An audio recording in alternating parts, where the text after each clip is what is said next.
Hi, everyone. Welcome to Ask Dawn and Donna. That's Dawn, and I'm Donna. So, Dawn Shirelli and myself, Donna Piper, are good friends. I live in Los Angeles. She lives up in Canada. I want to say British Columbia. I'm sure it's a more specific Vancouver, British Columbia, yes. Vancouver. Okay, thank you. So American right now. Anyway, and from Los Angeles. But we have this show, Ask Dawn and Donna. And how it came about is that we are both, we're both getting trained in the same spiritual modality or energy work modality, soul awakening method. And through our conversations and our work together, we started to talk about certain questions that our friends or clients would ask us about our work and about life and our thoughts, and also based on our past lives, meaning just like other occupations in the same life. Like I was a dance movement therapist, so I was a counselor and used movement and psychotherapy modalities. I also teach Pilates and yoga nidra, and I've been in a meditation community for the last 20 years and studying spiritual works, and that's kind of my lifelong hobby, but also my passion is to self-discovery and self-acceptance and finding different ways that don't tear you down, that build you up. So other than taking a section and dissecting it, which I used to do a long time, I would take like, this is wrong, how can I fix it? And that just kind of led to more and more struggle and strife. So as I got older, I wanted to find ways to support whatever I was feeling, because I was born into with all of my stuff. Denying it and condemning it just made me feel awful. And it never worked. No matter how hard I tried or what I did perfectly or what I attained, I still felt like shit because I was condemning myself because I always think there was something wrong. So I've been flipping that. And in the flip, as Donna and I have these discussions, it's interesting that we have come from different perspectives, and sometimes we overlap and other times we have a totally different view on it. So we wanted to also broadcast it so it might help others or other people in the same boat kind of living their lives and working it out. Dawn and I are not into perfectionism at all. I'm a recovering perfectionist. So we're just, every week we ask a different question, or we talk about the answer to a different question one of our clients or friends or someone has asked us, and we do this in this public forum. So I'll have Dawn go ahead and tell you a little bit more about herself and also share the question for today. Hi, Dawn. Recovering perfectionist. It's like, I'm a recovering shit show. You need to stop. No, you are not. I know. You are not. That is not you. Maybe you've had some struggles that were really shitty. Yeah. I've had a lot of such a different place. Yes. I'd say my background, yes, I survived a major car accident at 15 years old, and where friends of mine died or were in comas. And then I became a respiratory therapist, the person at the head of the bed when life or death situations. And that was just a little stressful. And of course, the accident, I'd suffered broken bones, broken pelvis, blah, blah, blah. And the traumas of working in healthcare and life and death situations, the stress was very insidious. And I became really sick. And I lost my job. And I've been putting the pieces back together now for about 8 years. And so, and I did all the things. I was a good patient. I took all the things and saw the people and took the meds and done the things and took the classes, studied mindfulness. And you know what? The only thing that really broke through was the spiritual practice, was understanding and changing and recognizing that our thoughts become our beliefs, become our reality. So I was a shoot from the hip, take no prisoners, kind of tell it like it is person. I'm still kind of like that. I'm a lot softer now. What I love about you, Dawn, is you are all truth all the time. All the time. And we talked last time about emotions and about creating the gap between reacting and responding, and how beneficial that is. And I introduced my early teachings came from Abraham Hicks. So that is Esther and Jerry Hicks actually channel. It's woo woo. They channel oh, what's the word? Of course, this is another thing. I lose my word. They channel like an entity called Abraham, right? And that teaches. Esther, now she lost Jerry a few years ago, but she now teaches how to have your best life, and that's based on the principles. She has a awareness of your emotions is the first thing, and there's an emotional scale, 1 to 22. 1 being love and joy, and 22 being fear, depression, and the myriad in between. And so the main question that clients ask is, how do I move up the emotional scale? And so we talk about distractions. There's distractions. There's a way, and that your main focus at all times, I call it the 80-20 rule. 80% concerned with making yourself feel really good, and 20% of doing the things will lead to success. So shifting up the scale, you can only go up about 2 emotions at a time. But there's about 5 to 10 things any person can do at any given time. My favorite is a nap. I think a good day is one with a nap in it. That's simple and easy. Love it. For all you animal lovers out there, of course, petting your animal. 10 minutes can really boost your emotion. You can go up 2 in the scale. Things like nature, move body, of course, is your expertise. Other things are talking to a good friend on the phone, or I forgot what I put on the list. There's like That's okay. Can you Google this? Is it in the same book that has the scale about the 21 emotions? yes, Ask and It Is Given by Abraham Hicks. What was your experience with that? What first 2 did you pick? You choose 2 at a time? Or do you No, so let me ask a one different thing. question. So Sure. if I wanted to go, so is it you start at 1 and you end at 21, or is it reverse? Start at 21 and go to 1? How is this? How is the scale? Do you go start at 21 and you want to go up to 1, or start at 1 and go down to 21? Or is that the scale? No, what it is having awareness to find out what you're feeling right now. Okay. And so when I started this practice, I had not been above a 10 for a good decade. I realized. So having that recognition of what your emotion is. So say you're feeling overwhelmed. Okay. So I'm going to bring it up on my phone right here, right now. Okay. As to refer to. And you can move up at 2 emotions.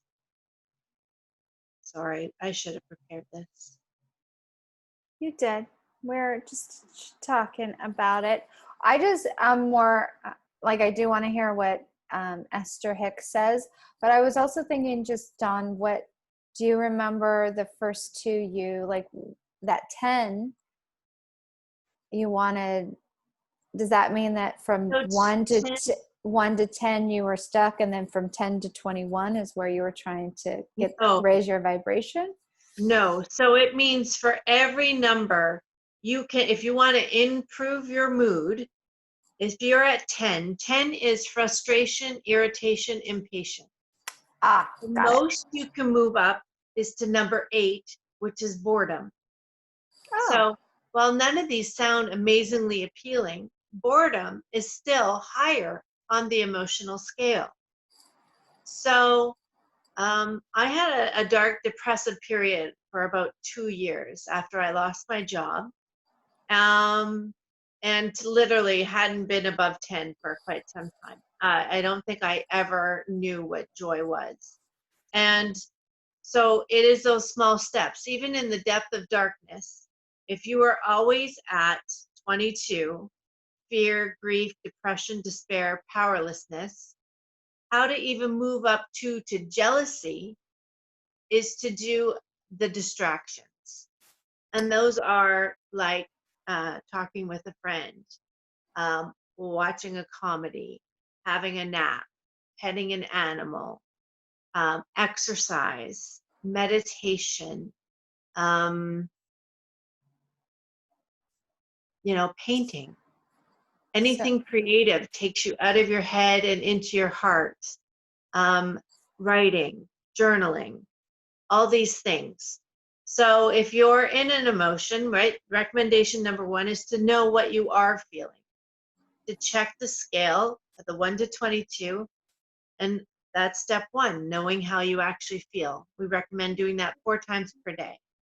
But then that's all well and good. But if I'm angry, how do I get out of that? Well, you do one of those 5 distractions, it changes your vibration and allows you to move up the emotional scale.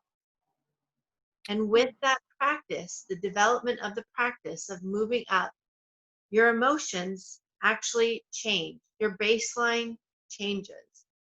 I now am in the top 5 to 10 more often than not, whereas I literally was in the bottom 15 to 20, or the 22, 17 to 22 for years, for years. wow. Well, I love that it's so like there's a method behind it, because for me in learning about raising vibrations and changing emotions, um, it was really through just my meditation practice. Like also therapy. When I was in therapy, we learned about therapy school, learning about the ego states. And this is an aside, but I always thought being very logical and pragmatic in that way, like making sure everything was thought out, was a higher emotional ego state, but it's not. It's like one of the, I was like, when I learned that when I was in my master's school, I was like, oh, bummer. Uh, Okay. I can't fool myself with that one anymore. But the connecting and reaching out, I know just on a personal level that if I am in a bad mood or even angry or whatever, if I'm not feeling right, when I reach out and talk to someone, it does take me out of myself and it gives me a different perspective. So it helps raise that. And also I like to move. I'm a big advocate of moving, dancing. And even if I can't go out and exercise or go for a walk or get the energy moving, just putting on a song, even if I'm not dancing around, music will help me. And Music. and if I just shake or do something or stretch a little. So those are probably my 2 go-to, if we're going to label them as positive distractions in order to raise vibration. Those are the 2 I like. I tend to get the most out of. But we don't have pets, but I could see how. But even Instagram scrolling and seeing cute pets do things, that does make me happy. They can, yes. Yeah, I mean, they're cute. Like they do, like, oh, look at that cute, And see, and movement is difficult for me as a person with chronic pain issues. I don't understand those people, the runners talk about the runner's high. All I get is my body screaming at me, please stop, you're going to die. So Yes. I could never relate to that. But, you know, that's why it really takes practice to get out of the depths of darkness, is where the scale comes in handy. And now that I am more well, let's say, that I don't get a runner's high. I ride my bike, I go for walks. Um, it's always a thin line about managing the pain and your exercise tolerance. but as emotions, my emotional well-being improves, so does my physical well-being. And I actually do notice the positivity of the movements actually pay back now. It took me a long time, but it is. And so, yeah, different take on, but Well, let's talk about the chronic pain for a little bit and the runner's high. I actually ran a marathon, and I don't know if I ever got into a runner's high. I probably did, but there was something about the rhythm that you get into that was sustaining. There's something about after you get to a certain point in the run, you get this just nice level of sustaining this emotion. But I know, as someone that teaches movement and as does movement myself, and have had different injuries and limitations through hip pain and rib issues, that moving for at least 20 minutes is where the change kind of happens. And it doesn't have to be rigorous movement. It could just be breathing and in a restorative pose or a couple of them for 20 minutes. It's the act of changing that, using that vibration, that energy that you're talking about, and just doing it until it kind of moves to the other side. Because most of the time, if I'm dead tired, I'm like, oh, I don't really want to even go out for a walk. But if I put my shoes on and I start walking, then, and if I tell myself, I'm just going to do 5 minutes and I could turn back, I just want to do a little bit. Typically after that 5-10 minutes, I don't want to turn back. 20 minutes goes by and you can maybe go for an hour, but it is a fine line about don't push your body. Right. But the body does love to move. And well, restorative yoga is my jam. There's holding a position for a good 5 to 8 minutes. I really feel the stretch, and it quiets the mind. It heals. It is definitely healing. I will never understand those people at the front trying to do headstands and things. Sword is my jam. Yes, as I've gotten older, I don't need to do those things, but there is even yoga nidra that is, but you don't move at all. You just lie down, and that is actually, so we've talked about meditation a few times, and meditation is like spiritual freedom. And yoga nidra is what you find in there is physical freedom, because in this ancient technique, you just kind of lay down comfortably and you just listen to someone's voice guide you through this visual meditation. And in that visual meditation, you get into a state where you're not asleep, but you're not fully awake. You're just in full awareness of consciousness, and you can change how your vibration, and you can heal. People have, the person that I learned from, he actually changed, he had Lyme disease, and he did this for years, yoga nidra, and now he runs the California, I should know, it's basically the Ayurvedic school out in Northern California. So he really transformed he couldn't move, he was lying in bed, and he just did this yoga nidra, these visual guided meditation, and it changed his vibration. So I think, and then with my mother, she's had failed back surgery for 30 years, and she has probably slept like 2 hours a night, literally. She has gone through phases, but for probably the last 2.5 decades, she has to move every day. If she doesn't move and stretch, then her back pain is worse. So it's interesting with chronic pain, you have to find something that you can sustain to do, and then it kind of kicks in at some point where you have to do it if you want to feel better, even though you don't always want to do it. Yes, well, and it is a fine line. I actually am in a change pain clinic, and they teach you about the pathophysiology of pain. They have this interesting chart about your baseline tolerance level on these mountains, right?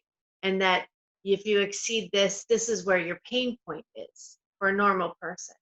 With somebody with chronic pain, it's up here. and yet the tolerance is the same. So it's Mhm. about finding that small point.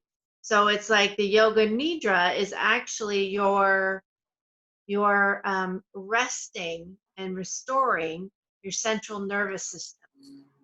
And again, this is similar um, to meditation, where I hear all the people saying, "Yeah, I can't sit still that long. Are you kidding me?" Right? And it's like, because that is, again, it's a practice that there are yoga gurus that have done it for 25 years and still can have a yoga nidra that wasn't that good. And then they have other times where they achieve higher levels of understanding and being, right? Because of the practice. So I felt that yoga, my restorative yoga practice, really led me to be able to do meditation. Actually, it helped you train the body to have those teachers, ask the right questions or create the right tone to allow the body to rest. Mhm. Was quite miraculous. A lot of people find yoga pretty life altering for that reason. Definitely, it is not just a physical thing. It happens subtly on all of those different levels, and it does retrain you for different areas in your life that you didn't even know that you needed some help in. Right. And changing these vibrations to like finding the thing that resonates with you. I also think there's consistency is key to, once you find the thing, to keep exploring it over and over. And that will help. And looking at it with fresh eyes, whether it's calling a friend, but just being aware is what we've already talked about. And saying if you're going into a place where you're spinning out or feeling really depressed or going back into that kind of behavior that is not going to benefit you long term, recognize you're going there and to reach out or go for a walk or pet your dog or do anything on that list, and recognizing that that's going to help get you out of it, and then consistently remind yourself that, oh, the last time I talked to my friend, it helped a lot, and let me call. Or the Right. last time I don't really want to set up my stuff for yoga, restorative yoga. I don't really want to lie on the floor and put my stuff, but oh, well, let me see if it's going to work again. I think last time it did. So it's having that consistency of talking yourself into doing these distractions to help raise you, and then see where it goes. To realize how much even legs up the wall, how invigorating that can actually be, even when you feel like total crap. And it can make a really huge difference. Huge. I think that was my go-to exercise when I had pneumonia for 2 months. That's the only thing I could do. I couldn't get Right. out of bed, Right. but I could turn around and put my feet up on my headboard. And then when I was able to get out of bed, I could kind of roll to the floor and do it. But that is actually what started the healing when I couldn't move. So, but I had to also remind myself that that's going to make me feel better, even though I can't really breathe or move, but let's do it anyway. And that created a healing. The trajectory of my healing went this way, other than staying at baseline or letting just the medication maybe work over time, which it didn't. Right. Well, and in the change pain class, that was fascinating as well, is you're in a classroom full of people that have severe chronic pain. And it's like, exercise, are you kidding me? I can barely get the dishes done. They also talk about like having like a jar full of marbles, right? You can only withdraw so many throughout a week. So it's like you have to plan. Like if you're going to clean the house, you know, you used to, before injury, you used to be able to get that all done in 2 to 3 hours. Well, now you have to carefully decide which marbles you're going to use. If you're going to do the floors, maybe just do the floors. And just do the tub, just do the tub. You can't always do what you did pre-injury, right? Then it's about figuring out how much energy you really have in a weekly period. And if you go really hard one day, then you have to rest for two more. And it's about balancing all of that to um, to allow the space for restoration and healing to actually happen while still being productive in life. And I think that's such a true metaphor for everything, especially when you try to change emotional states. Slowing down and allowing yourself rest is, there's been tons of scientific studies behind this other than our own sort of practical experience, that creates that slowing down, and that rest phase helps the integration of what you've been doing. And some people look at rest as like lazy, or you need to push more or do more, but that physiologically, even with this neuromuscular pathways, too much stress on the body makes it go into a state of imbalance. You need that right level of stress and pushing and rest, so your body can receive what it's done and remember these new neural pathways in order to grow. Same with changing emotional states of vibration. It would be amazing if you're like, oh, I don't want to be angry or sad anymore, and poof, you just weren't. But there is layers of, because you just didn't wake up one day. Something happened continuously that you did over and over, maybe unknowingly, that led you to that state. So the unraveling it is the same. You just have to have a different perspective and awareness of it. But that is kind of the beauty of this human body and state. We have the choice to change whatever we want to change, even if we're in a situation where it doesn't look like we have any choices. We do. And we have not just one, there's millions of different ways we can think about it. And sometimes just thinking that there's a different way to think, it's a possibility, is life-changing there. Because then you start to think, oh, well, because you're like, oh, maybe I can. And you don't even have to do anything. You could just think about the possibility of maybe it happening. And that is a huge shift on changing that vibration to a different level.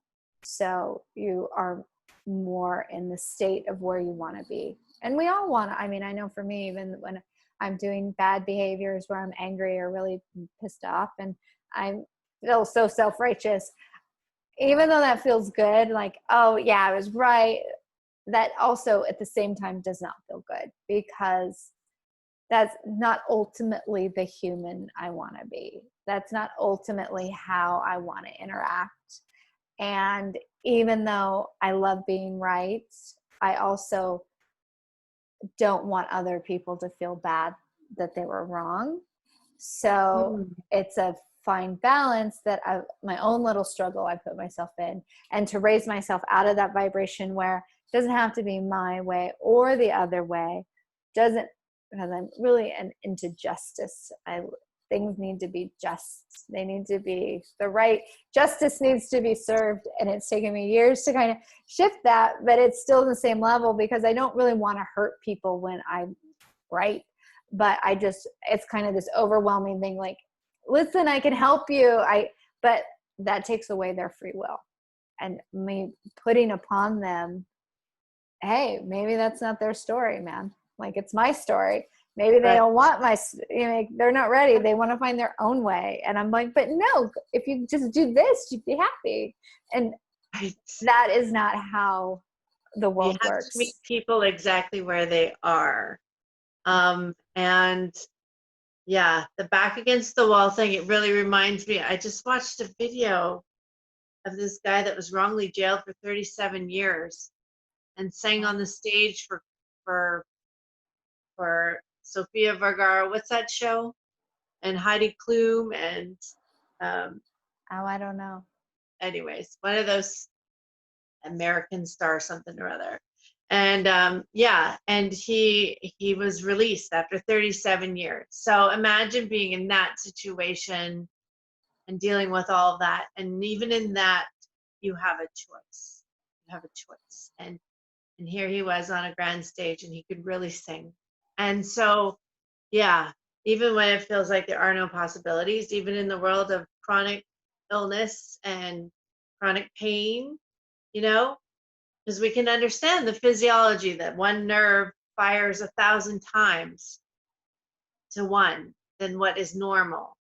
And you think, you know, is it just me? Am I making this up? Am I super sensitive and that's why I feel it so much? But your body responds. And so it's important to practice the rest, the repose, to actually allow and define where those lines are, where your tolerance and being aware of your energy, what you give out, and protect your own and manage it over a span of time, you know, and give up that perfection ideology. Perfection is paralysis, right? And Mm-hmm. this, you know, things may not always look on the outside like we thought it would, but if we got the inside going, we're doing all right. Yeah, it really does start with the inside. And I like that that's a good way to kind of end this vibration talk, is that we are all doing all right exactly where we are, because we all are doing the best we can right now. And that's where the teaching of the moment and now is, an acceptance. Can't change the past, and you can influence your future only if you're making different choices right now. But to live either back in the past or in the future, it's not going to serve you. But you are absolutely, everyone is doing the best they can right now. So with that, until next time, if you have a question or something, a topic that you want to discuss or want us to discuss, please leave some comments below, or you can email us directly at askdawnanddonna@gmail.com. The link will be below. And if you like our little chat session about the questions we go over that we get from clients and friends, please subscribe or like our video, and we will see you next time. Bye.